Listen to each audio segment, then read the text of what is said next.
is Allie Knight here. I'm a PGA and LPGA certified coach. I've been playing this game for over 25 years, and I've joined here with Dr. Mark, who's going to introduce himself.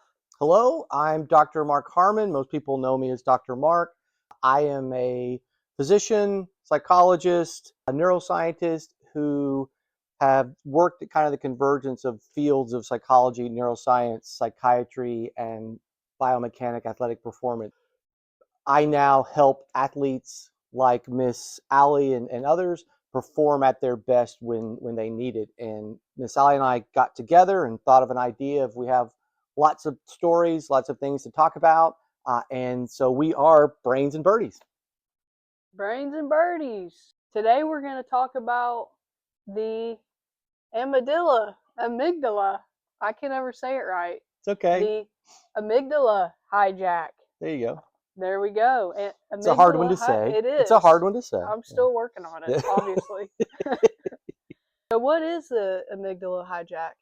So the amygdala hijack, it's a very well-researched phenomenon that happens. And it can be hard without going into a bunch of neuroanatomy and neurophysiology, which we can do at a later time. The easiest way to kind of understand it is actually with an example, right? I'm sure those of you watching and Miss I, I'm sure you have as well, but you're going along, your game's not doing horrible, but it's not doing great.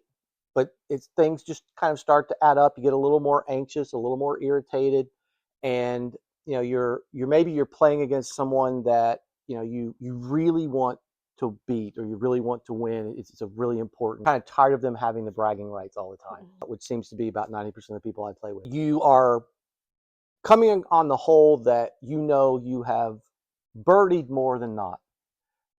You stand up on the tee, you're sitting there, you get set up, your stance, you swing, and bam, crack, crack, crack, crack, crack, crack, crack, crack, crack, clunk, out of bounds or in the woods or in the rough. Mm-hmm. And before you've even caught yourself, before you even know, you are yelling expletives, slamming clubs down, and you just kind of emotionally lose it.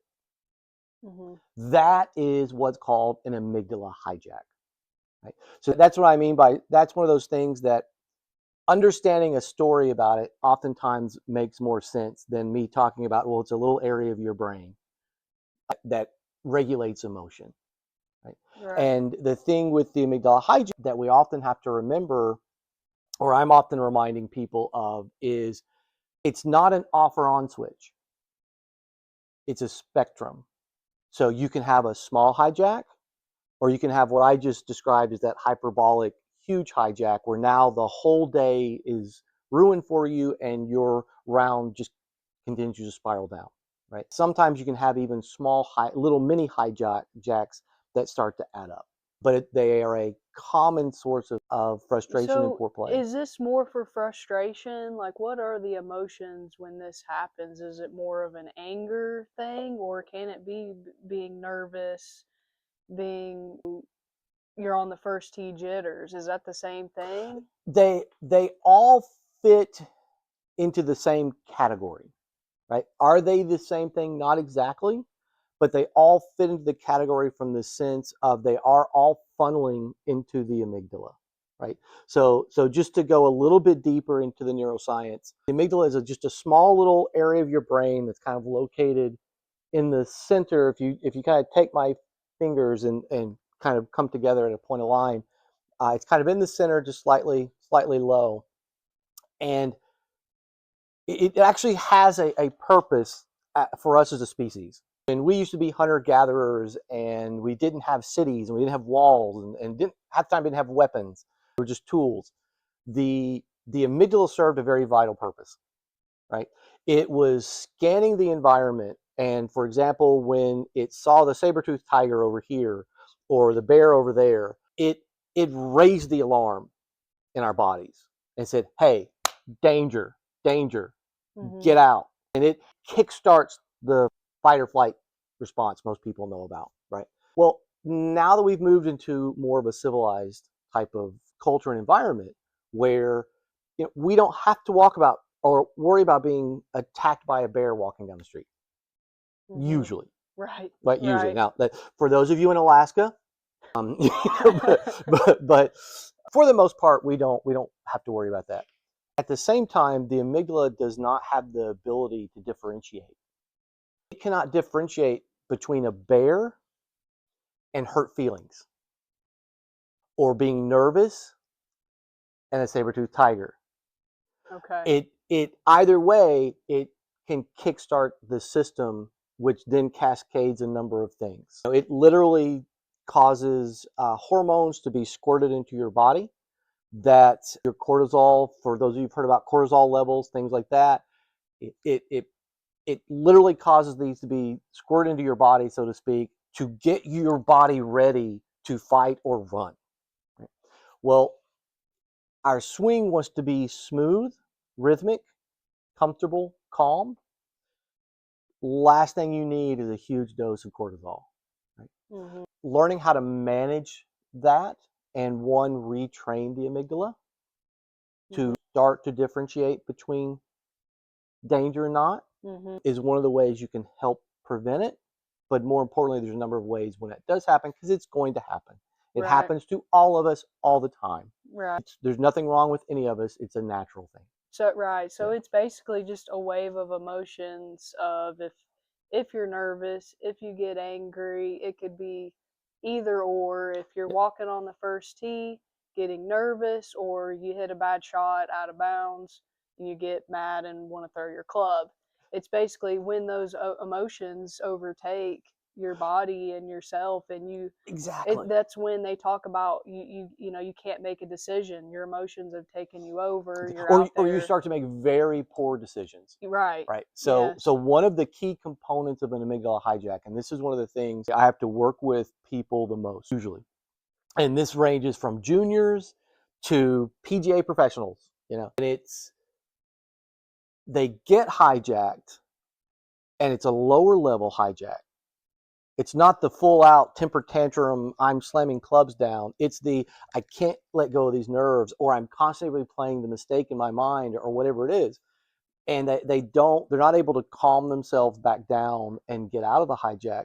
And then what ends up happening is they hit a ball that perhaps the rules say, no, you could move it, or they move the ball thinking that it's like a lift clean in place, or you're standing on a cart path. The rule says you get relief from that. So because they're hijacked, and one of the things the amygdala does is, so your prefrontal cortex is your computer brain. It's your thinking, rational. It doesn't feel emotion. It just calculates and makes planning and rational thought. Right. Well, the amygdala hijack will literally shut that part of your brain down. You lose the ability to think.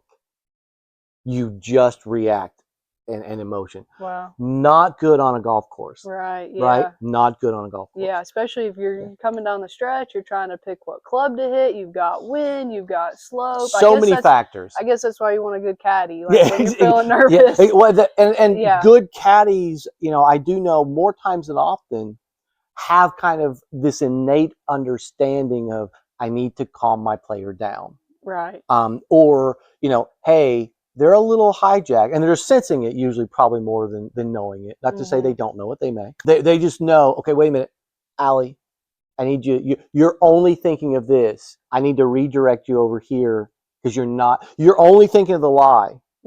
That's a 20-mile-per-hour wind. Yeah. From left to right. You need to think of that too. Right. But you're so upset over your lie because it's not in the middle of the fairway. Right. That you don't think it through. Right. And that's part of a hijack. Yeah. That's part of a hijack. To kind of speak to your question earlier, which is, is it nervousness? Well, yes, but normally the nervousness is what's leading up to a hijack. But it's also something that occurs after the hijack, because now you've been hijacked and you're nervous, you're going to make another mistake. So nervous is kind of a tough one, because it can be an either or. Right. It can be part of a hijack, or it can be the emotional intensity starting to rise Okay. prior to it. So it can Okay. but either way, that what we know about that then is either way, nervousness is an indicator. Right. That it could. Okay. We know when we're nervous, we need to pay attention. Yes. I mean, I've definitely had times, especially in the KPMG, I've never been so nervous ever other than playing in those tournaments. Yeah. And before I tee off, my heart rate is pounding and I'm thinking I could run a marathon right now. Like that's how crazy I felt. Exactly. But I think too, that's where you gotta rely. I just try to rely on my routine. Thinking about my routine. That is very important. What are we doing? Let's hit my target, focusing on what I'm trying to do and step by step there to kind of bring it in and breathe a lot. It's starting to, so, and we'll talk about this, in another video that we've already talked about doing, is that is a very, very wise tactic if you're able to simply shut the emotions off. Some people can't compartmentalize that well, or sometimes the hijack is so high that they have to deal with it before they're able to do that. But moving into a more of a mindset of automaticity, right? So your routine's automaticity. You do it, you don't think about it. You're able to move and do it and do everything correctly without having to think, I need to take 4 steps. I need to do this. I need to, you're just, you're doing it. So that is comfort. Routine is comfort to us. Right. Right. So that's part of why that works so well. But you also name some really key symptoms of a hijack, right? Which is, my pulse is racing. Right. I can feel muscle tension, which removes fine motor movement, by the way, which golf is nothing but fine motor movement. Your heart is beating out of your chest. Your breathing is not a slow, regular breathing. It's fast, shallow breathing, right? You can have, oftentimes the tension will show up particularly. I hear a lot of people, refer to the golf grip, and they grip the club, which I know one technique for a number of people are, hey, pay attention to, are you just barely holding the club, right? And so that's an indicator for them. And then, knots in the stomach. In my line of work, I look for symptoms. And so one of the symptoms would be, for example, I would notice your pupils dilating abnormally, which would tell me, someone's got a flood of emergent hormones, and I might need to, so there's a tip for you, caddies. Watch their pupils. Okay? Right, yeah. Just be sure that you know what their normal pupil looks like, because some people just have wider pupils. And again, so all of this, coming together, and if you think about that cluster of physical symptoms, right? Well, what does that lead to internally? So internally, what's happening, and you talked about it and mentioned it earlier. I'm a nervous wreck, right? Well, yeah, you can't focus. Your thinking feels sluggish. Like it's like you just don't feel sharp. Right. Yeah. Right. You're hyper aware of everything. There's things normally that you would tune out. Right. That you can't tune out. Right. So, for example, I remember you and I spoke at one point, and you were asking about something, and I talked about the reticular activating system. Right. That's another system of the brain that literally controls what stimuli get through for you to notice. It's your filter. It's your stimuli. Your environmental filter. Well, in an amygdala hijack, that filter is almost shut down, so that everything almost is coming through. That's part of the literally the cognitive mental overwhelm. And so these are all things that A, are symptoms, and B, we can control. Right. We can reinstate control into that, and that would be kind of the next steps. Yeah. Awesome. Yeah. Awesome. Yeah, there's so many examples, I think, that it happens and we don't realize. I feel like a lot of times I get students coming in it's their first lesson ever. They've never, just hitting in front of someone to them terrifying. Is yes. And they usually will tell me that up front, like, I'm very nervous. And of course, their first shots out on the range are not good because they are so nervous just when it comes to that. Or I know in tournaments where I've played a practice round and been in situations where I remember one example at Q school. I played in a practice round and it was on the 18th hole.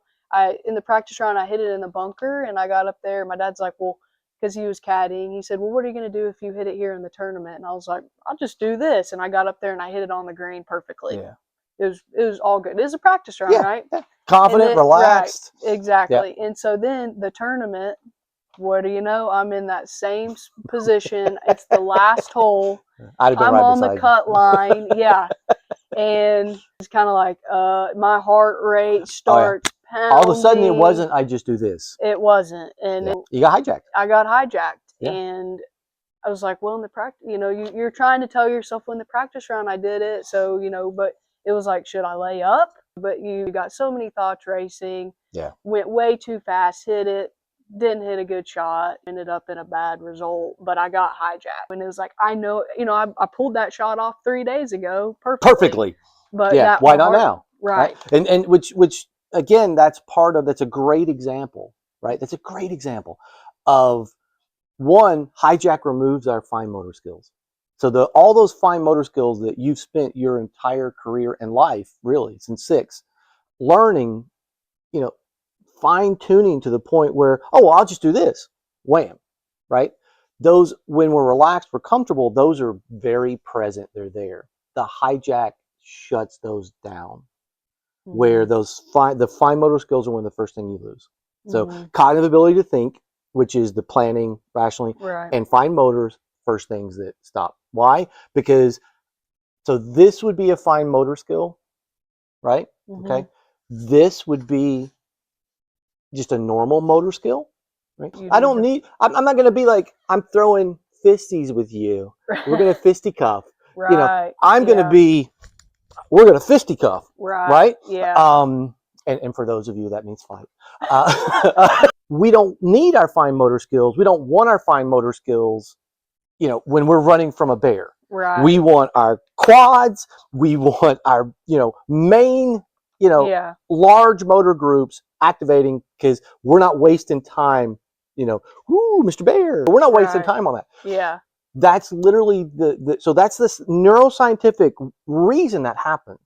Okay. So that's wonderful. Thanks for the science lesson, right? I'll tell you what I tell my classes. There's a reason, there's method to my madness. Okay. So what that does, that tells us a couple of things. Okay. So first off, and kind of relating it back to the stories and things you just told, it means as an instructor, as a coach, as someone who is working with others, it is vitally important to have good rapport and communication skills that put people at ease. Right? So for example, when I used to practice, I dealt with psychiatric patients, right? I was a neuropsychiatrist. So that's what I did.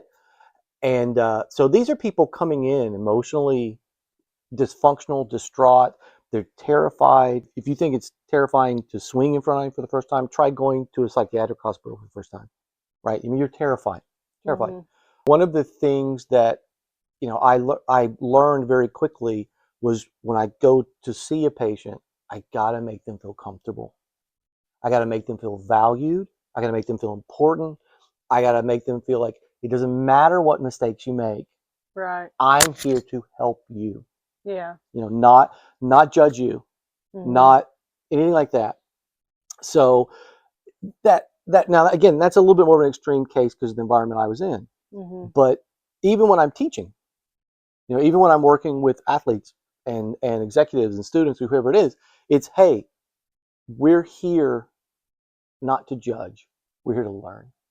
So let's be silly. Let's make mistakes. Let's have fun and learn along the way. And I found that to be a very, very powerful thing to help. And we'll talk about that in another video at some point. Is well, there are some techniques to learn how to do that. So first off, that's going to help someone that's being hijacked. All right, is that calming presence. Okay. The next would be, so how do positive self-talk is a good thing. I don't think it's some amazing thing that cures everything, which some people try to use it as. I think, no, you need to address the actual physiological problem underneath before the self-talk's going to work. Right. Okay. So, for example, in your story, well, I did this yesterday just fine. How'd that work out for you? Didn't work. It didn't work for you. Exactly. Right. That's because you weren't actually addressing the real problem.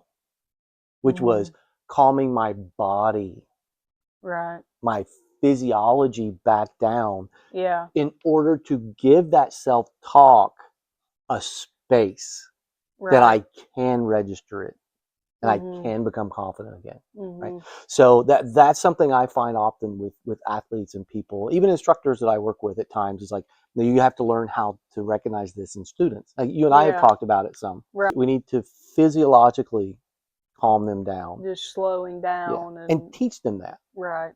And another one we'll talk about, slowing down can also be a symptom for something else. So it needs to be an intentional slowdown. Right. That those are some of the things that we want to pay attention to with ourselves and others in hijacks. Mhm.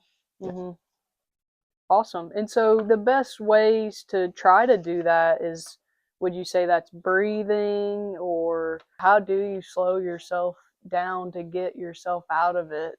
I wish like I could go back to that example and tell myself to step back and like it's we don't have to feel rushed and just take some deep breaths to calm myself down. I mean that's usually the best result, it seems like, when I've used it. But other than that, is that the So main there thing? Breathe. there's actually and when I work with people, this is some of the things I work on. Right. So there's actually a number of techniques that we can use, and they become a little idiosyncratic. What I use, for example, which works very well for me, may not work at all for you. Right. Right. So part of it is finding our own way to stop our hijack. Right. Mhm. And usually, so for me, I have about 3 different techniques for myself. Right. So one of them is what's known as the 6-second rule. Right. So we know from studies that we've done, from everything from animals to humans, that a hijack lasts approximately 6 seconds. That's the time it takes for the brain to signal it, your brain to kind of go a little haywire, and the hormones to kind of be squirted into your system. Right. And it will start to taper off after about that 6 seconds. So I always give myself 6 seconds. And for Okay. me, that's counting slowly to 10.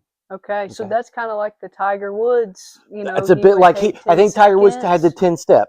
That Yeah. he was allowed to think about a shot for 10 steps. Right. Right. Yeah, Yeah. exactly. And that is Yeah. another technique you can use. Yeah. He trained himself to do that, by the way. That Yeah. is something that's not natural. Right. His dad, which I think in his own right was somewhat psychologically brilliant, really trained him in some psychological things at a very young age Mhm. that I think are one of the reasons he is such an elite and premier Right. performer. Yeah.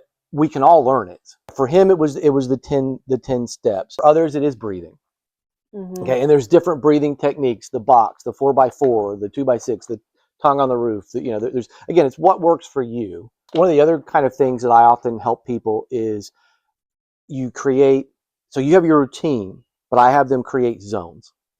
Mhm. Okay, you have your playing zone or your business zone is what I call it, Mhm. and you have your feeling zone. Right. So you have literally, so for example, if there was, your bag here was the center of the play zone, I would give myself about a 5 to 6 foot box around it. Mhm. If I step in that box, my brain learns I am doing business right now. Yeah. I don't feel, I calculate. That's it. Right. If I feel, I want to feel, I step outside that zone. Okay. And I let that feeling go, and I acknowledge that feeling. It's like, oh God, I am so nervous right now. And Yeah. that's okay, Mark. It's okay to be nervous. But all right, let's compartmentalize. We're getting ready to walk into the office. Okay. Right? So Okay. once I step into that zone, feeling's gone.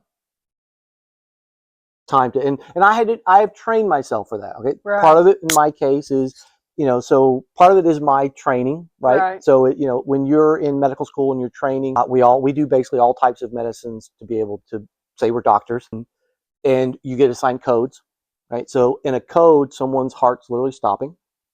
You have to, you don't have time to be upset. Right. Someone's life is on the line.